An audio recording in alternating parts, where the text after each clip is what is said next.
the NES. There we go. Here it is. It's the front loader version, obviously, so not the revision or anything like that. It's the original one. Cleaned it up a little bit.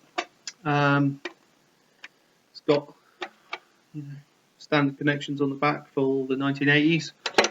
It's also got video and audio connections on the side there. That's where they are. A couple of controller ports at the front.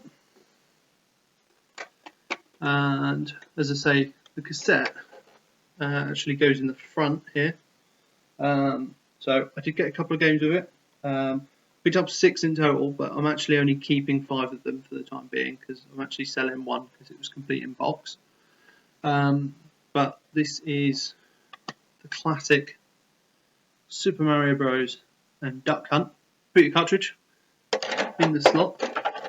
Now it will slide in like that, but as you can probably tell, I mean that's not a great position to have your game. Obviously the door will close and that's fine.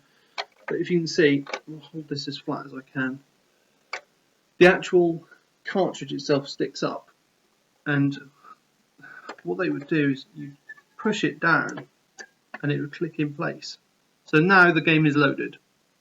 And to get it out, as you can tell, no eject button.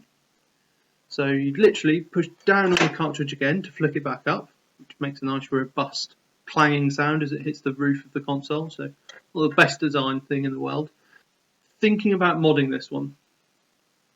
I'm not big into modding, but there's a mod that's been brought out that stops this whole having to push down on the cartridge, which there's a good reason for, because it's a nightmare to get out.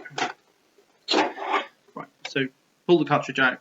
Nintendo has this cartridge, and inside here are the pins.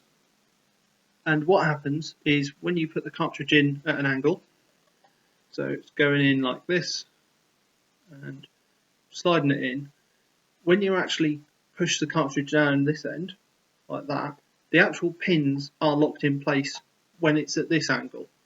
So you push down this end, and it's actually slightly bending the pins in the cartridge itself. So there was a lot of damaged cartridges due to this design of console. And there's a mod out there that actually replaces the whole pin structure inside the unit and means that games will just slot in straight by themselves. There's no need to push down the actual unit. It looks pretty good. It doesn't actually affect the console, so it doesn't make it doesn't sort of do any damage. It literally screws in place. It's not a soldering job or anything like that. You just unscrew the top of the console, lift the chassis off, and put a replacement cage for the cartridge to sit in. So I'm thinking about doing that. It should be nice and easy, and it's around about 25 quid. So the other thing to say about that mod is that it's called Blinking Light Win. And it was crowdfunded. It was kickstarted, I think. It's mainly a US product, and it's a US company. A lot of people rave about it. So it's really easy to do. So it looks really good. The other benefit for it is it actually replaces and bypasses the region lockout without the need for soldering or desoldering a part of the board, which I think was the old way of doing it. You can play US and Japanese games on a PAL console without the need for serious modding, which is great. They're my type of mods. So anyway, really pleased with the pickup. So got the NES, obviously Mario Bros. And Duck Hunt. Got a couple more games here. WrestleMania Challenge. These are all tested and working absolutely fine. Gremlins 2, poor movie. Chip and Dale Rescue Rangers. That's a proper 90s game, early 90s game. Not that bad. Released in 1990, that one. And last one is Bugs Bunny Blowout. Don't know, this was the classic age of games just being made for any reason. I mean, this is 1990 and 1991.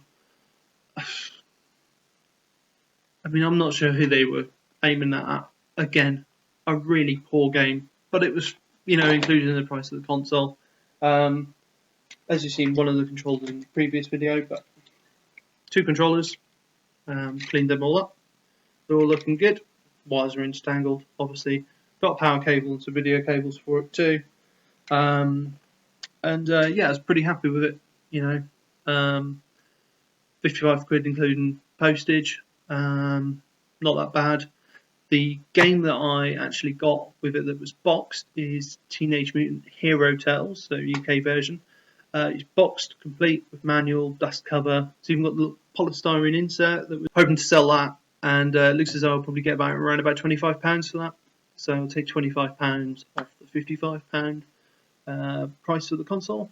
We'll have paid about 30 quid for an NES, 5 games, and 2 controllers. So not bad at all, I don't think, for a little bit of nostalgia and actually a really good console. So I'm going to have a lot of fun collecting for it. What I'm going to look to do is these Nintendo cartridges themselves, Nintendo produced ones. I've got this black sticker on them. There's quite a few of them, but they're quite easy to get hold of. I'd really like just to get the collection of those. So the PAL and perhaps US exclusive ones. I think there's a couple of those. Got that classic Nintendo writing on them. So I'd quite like to get the Super Mario Bros. By itself and the Duck Hunt one by itself. They were in separate cartridges as well as this dual cart. So a version of those. I'd like to get the Nintendo dust covers. They've got the Nintendo logo on the front. So not bothered about boxes or manuals or anything like that. Just be nice just to have the full collection there, so can display them in the future. Free competition. Just hit the subscribe button. That's all you need to do. Free game, free controller, free cords. Be ready to go as soon as you receive it. Anyway, thanks a lot for stopping by, and peace out. Cheers.